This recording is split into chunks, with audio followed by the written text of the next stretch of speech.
Hey there, Butterfingers. Looks like you're losing grip. It's the Razer Wildcat, the ultimate customizable gaming controller tested by esports athletes.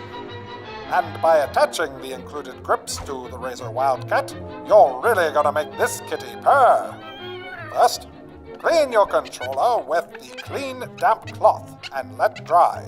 Next, peel off a corner of the backing paper and position the sticky side to the front of the controller. Line up the stakes on the right side and apply gentle pressure to prevent air bubbles. Wrap the grip around the side and leave a gap. Square up the grip to the rear corner of the controller and stretch the bottom of the grip to align with the bottom of the controller. Last, squeeze the grip to make sure you sealed it nice and tight. Now, let's see you do the other side yourself. Good. Nice. Line it up. Yes. Great.